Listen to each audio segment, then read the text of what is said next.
मेरे प्यारे भाइयों, मैं योगाचार्य आनंद आपका हार्दिक अभिनंदन करता हूं। मेरे प्यारे भाइयों, आज मैं आपसे चर्चा करना चाहता हूं कि हमारे देश में वर्तमान परिस्थितियों में जो परिदृश्य देखने को मिल रहा है, क्या वह चिंताजनक है या वह उत्साहवर्धन के लायक है।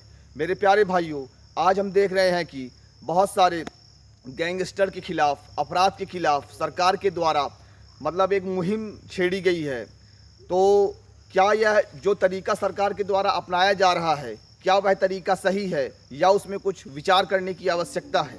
मेरे प्यारे भाइयों बहनों, मैं मानता हूं कि अपराध मुक्त बनाने के लिए थोड़ा कड़ाई आवश्यक होता है। शास्त्र भी कहता है सठम सठाचरेत, सठ के साथ सठ जैसा व्यवहार अवश्य करना चाहिए। लेकिन मैं चाहता हूं कि अपराध को जो उन्मूलन का जो मार्ग अपनाया जा रहा है, उस पर थोड़ा सा हमें विचार करने की आवश्यकता जरूर है।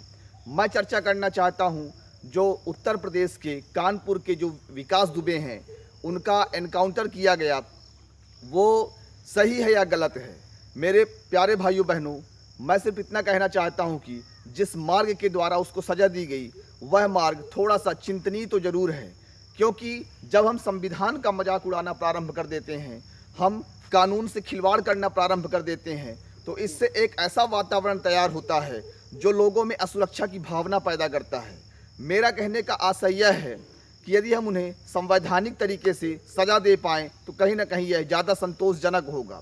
सज़ा तो अपराधियों को मिलनी ही चाहिए, उन्हें अपराध में आगे नहीं बढ़ने देना चाहिए, लेकिन उनमें संवैधानिक प्रक्रिया अवश्य होनी चाहिए। यदि संवैधानिक प्रक्रिया में कोई दोष है, हो सकता है संवैधानिक प्रक्रिया ऐसी हो कि उसमें इंसाफ मिलने में देर लगता हो, तो वह संशोधन का विषय है, उसे हम संशोधित कर सकते हैं। लेकिन संविधान का उल्लंघन करना यह बिल्कुल भी जायज़ नहीं है, क्योंकि हम एक प्रजातांत्रिक देश में हैं और प्रजातांत्रिक देश में संविधान का उल्लंघन सही नहीं है।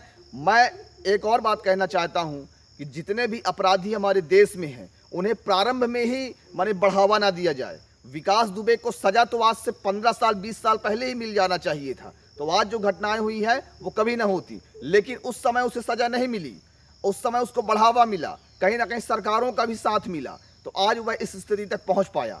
मेरे प्यारे भाइयों बहनों, कहने का मतलब यह है कि अपराध मुक्त समाज बनाने के लिए हमें अपराधियों को शुरू से ही नकेल कसने की आवश्यकता है। मैं मानता हूँ कि सबकी ज़िंदगी इकट्ठा उनको सजा नहीं दी जाती, तो प्रारंभ में वार्निंग दी जानी चाहिए और कठोर चेतावनी देनी चाहिए। और यदि उसके बाद भी वह अपराधी नहीं मानता है तो उसे फिर निश्चित रूप से कठोर दंड शुरू में ही मिल जाना चाहिए। अपराधी का इतना ना बढ़ जाए कि आगे चल के वो जघन्य से जघन्य अपराध कर सके। लेकिन फिर भी संवैधानिक प्रक्रिया का सम्मान करना हम सभी प्रजातांत्रिक देश के निवासियों का परम कर्तव्य है। मेरे प्यारे भाइयों बहनों, अपराधियों को शुरू में ही बढ़ावा ना दिया जाए, न समाज वाले उनका सम्मान करें, न सरकार उनको बढ़ावा दे, न संरक्षण दे, न राजनीतिक दलों के जितने नेता हैं वह उनका संरक्षण करें, तो निश्चय ही समाज अपराध से मुक्त हो सकेगा। मैं अपने आसपास भी देखता हूं कि बहुत सारे अपराधी हैं जिन्हें सरकार सज़ा नहीं दे पा रहा है, हमारा कानून व्यवस्था सज़ा नहीं दे पा रहा है, तो उनको सज़ा देने का उत्तम प्रावधान होना चाहिए। अपराध देश में बर्दाश्त नहीं किया जा सकता। अपराध कहीं ना कहीं शरीफ लोगों का जीवन दुष्कर करता है, तो अपराधियों को कठोर से कठोर दंड मिलना चाहिए। लेकिन संविधान का उल्लंघन करना फिर भी सही नहीं है, क्योंकि यदि संविधान का उल्लंघन करने की परंपरा बन गई, तो चलिए आज आप मानते हैं कि आपके कोई अच्छे नेता पदों पर हैं, लेकिन कभी गलत नेता पदों पर आ गए, तो चूंकि ये परंपरा बन चुकी है संविधान के उल्लंघन की, तो वो फिर बहुत बड़े बड़े अपराध कर देंगे इसी परंपरा के अंतर्गत। इसलिए संविधान के नियमों का संरक्षण करिए और अपराध मुक्त समाज बनाइए। मैं योगाचार्य आनंद हर स्थिति में आपके साथ खड़ा हूँ, निर्भय होकर आपके साथ खड़ा हुआ हूँ। मेरे प्यारे भाइयों बहनों, इसी के साथ योगाचार्य आनंद को दीजिए इजाज़त। जय हिंद, जय भारत।